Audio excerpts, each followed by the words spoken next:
कैसे हैं आप सभी लोग। आशा करता हूँ आप सभी लोग बहुत चुस्त और मंगल में होंगे। दोस्तों, आप सभी लोग का बहुत बहुत स्वागत है मेरे इस चैनल पे, जहाँ मैं आपको पढ़ा रहा हूँ गीता और गीता से जुड़ी कुछ बातें। तो दोस्तों, अब तक हम अध्याय 10 कंप्लीट कर चुके थे और अध्याय 10 में हमने जाना भगवान का ऐश्वर्य क्या है, यानी भगवान का ऑपुलेंस क्या है। तो आइए इसके आगे बढ़ते हैं और भगवान का विराट रूप देखते हैं। इस अध्याय में अर्जुन ने भगवान श्री कृष्ण से उनके विराट रूप के बारे में जाना और भगवान श्री कृष्ण से ये सवाल पूछा कि भगवान, मैंने आपकी जो विभूतियाँ हैं इस संसार में, आपकी जो विभूतियाँ हैं उनका ज्ञान तो ले लिया, लेकिन किस तरीके से आप इस संसार में व्याप्त है, एक बार आप मुझे इसके दर्शन दीजिए। यानी आप मुझे अपने विराट रूप के मुझे एक बार आप दर्शन दीजिए। तो चूंकि भगवान श्री कृष्ण बड़े दयालु है और उन्होंने कभी भी अर्जुन की बात को टाला नहीं, तो भगवान श्री कृष्ण ने अर्जुन की ये बड़ी इच्छा भी पूरी करी। आप देखेंगे कि जो महाभारत का युद्ध है उसके अंदर भगवान श्री कृष्ण सारथी बने, which is called as a term as just like a सेवक। तो भगवान श्री कृष्ण हमेशा अपने भक्तों की इच्छा पूरी करते हैं। तो यहाँ पे अर्जुन ने भगवान श्री कृष्ण से एक इच्छा पूरी करने के लिए बोला है और उन्होंने बोला है कि आप मुझको अपने विराट रूप के बारे में बताइए, है ना, कि आपका विराट रूप कैसा है। तो अब यहाँ पे भगवान अपना विराट रूप अर्जुन को दिखाने वाले हैं। उससे पहले हमको ये वाली बात समझनी भी पड़ेगी कि भगवान ने विराट रूप क्यों दिखाया और अर्जुन ने विराट रूप क्यों पूछा। क्योंकि आने वाले समय में यदि कोई इंसान कलयुग में कहता है कि मैं भगवान हूँ, तो आप उससे ये पूछना है कि तू एक बार टेस्ट दे कि तू भगवान है या फिर नहीं। तो भगवान का टेस्ट क्या है कि यदि तू अपना विराट रूप दिखा सकता है तो तू भगवान है, और यदि तू विराट रूप नहीं दिखा पा रहा तो यानी इसका मतलब तू पाखंडी है, you are a fake person.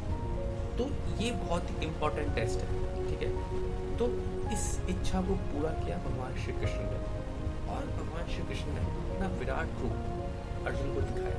दिखाने से पहले भगवान श्री कृष्ण ने अर्जुन को दिव्य आंखें दी, है ना, दिव्य दृष्टि दी।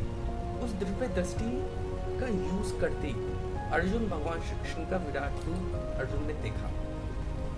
अब क्या है, जैसे ही अर्जुन भगवान श्री कृष्ण का विराट रूप देखते हैं, जो कि क्या है, इतना ज्यादा तेज निकल रहा है उसके अंदर, इतना ज्यादा प्रकाश है।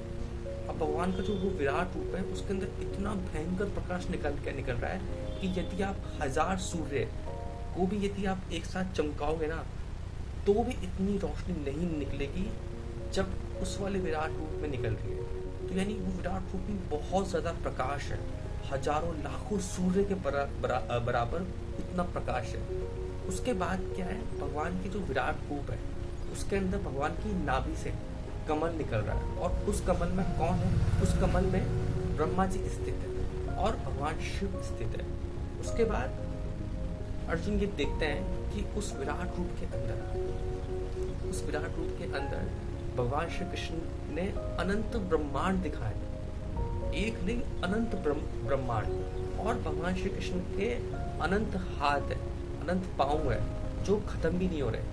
और यहाँ पे भगवान श्री कृष्ण ने ये भी दिखाया है कि सारे के सारे जो देवी देवता हैं, जो ऋषि मुनि है ना, जो देवतागण है, सबके सब भगवान में स्थित है, भगवान में व्याप्त है। सारे के सारे तारा और सारे के सारे जो नक्षत्र है सबके सब भगवान में स्थित है। जितनी भी जो नदियाँ निकल रही है, पहाड़, चट्टाने, ब्रह्मांड, पूरा universe, the whole universe is present in this विराट रूप। और अनंत ब्रह्मांड हमको देखने को मिल गए इस विराट रूप में। और फिर भगवान ने ये बोला कि मैं ही स्टार्टिंग हूँ, मैं ही मिड हूँ और मैं ही एंडिंग हूँ, और ये सब कुछ जो पूरी प्रकृति है ये सब मेरे ही द्वारा बनाई गई मेरी माया है। तो इस रूप के अंदर भगवान श्री कृष्ण ने अर्जुन को उनका भविष्य भी दिखाया कि उनका भविष्य क्या है।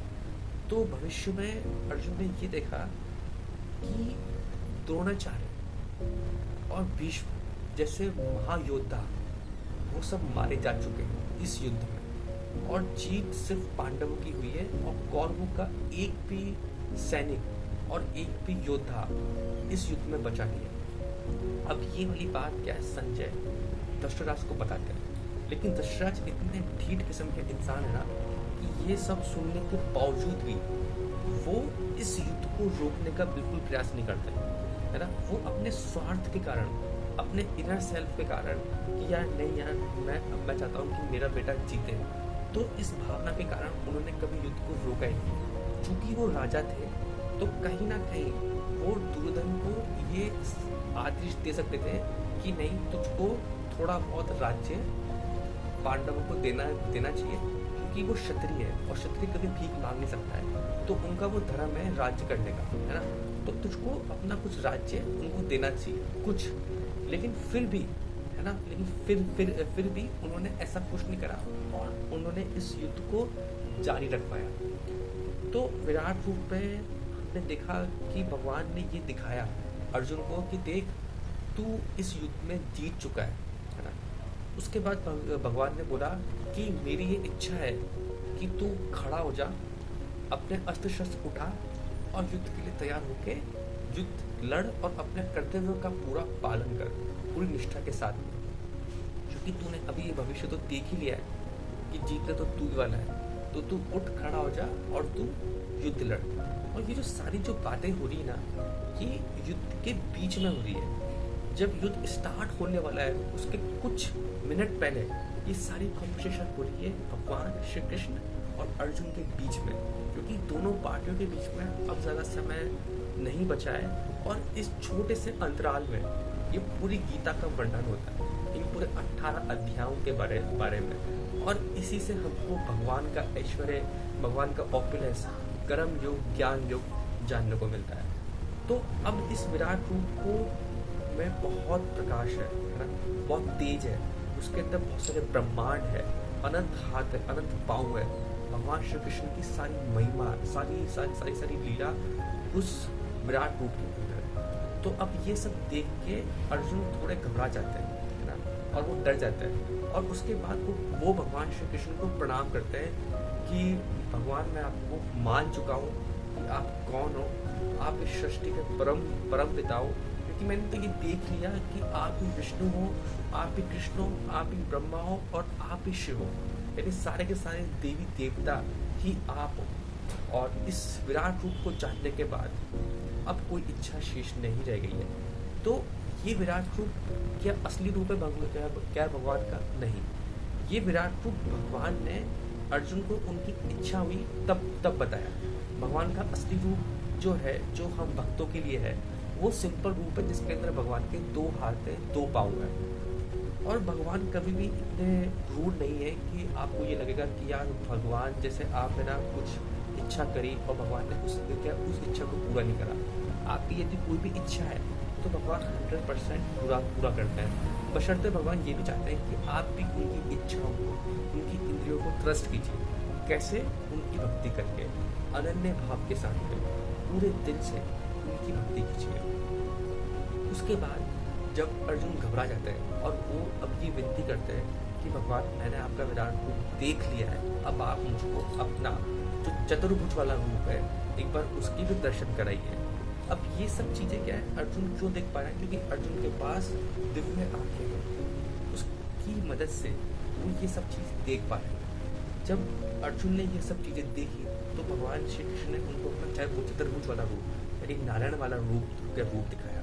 उसके बाद जब अर्जुन संतुष्ट हो गए कि ठीक है भगवान, मैंने आपके सारे देख लिए, अब कृपया करके हे नारायण, हे कृष्ण, हे मधुसूदन, आप अपने असली रूप में वापस आ जाइए, जो आपका सिंपल रूप है उसमें वापस आ जाइए। तो अब भगवान वापस से अपने असली रूप में वापस आ जाइए। तो ये पूरा अध्याय 11 में होता है और इसमें आपको भगवान का विराट रूप देखने को मिलता है। और ये विराट रूप सिर्फ अर्जुन ही देख पाए हैं। क्यों? क्योंकि उनके पास वो पावर है, वो दिव्य दृष्टि है, इसकी वजह से वो ये विराट रूप देख पाए। तो इस सेशन में हमने विराट रूप के बारे में जाना, हमने देखा कि भगवान का विराट रूप क्या है। सारे के सारे जो देवता है वो भगवान के इस विराट रूप से व्याप्त है और सबके सब भगवान में ही प्रेजेंट है। पूरा ब्रह्मांड, पूरा होल जो यूनिवर्स है, जो पूरी गति है, जो पूरा क्रिएचर है, वो सब भगवान में प्रेजेंट है। तो इसी के साथ मैं विदा चाहता हूँ। आशा करता हूँ आपको ये सेशन अच्छा लगा होगा। जय हिंद।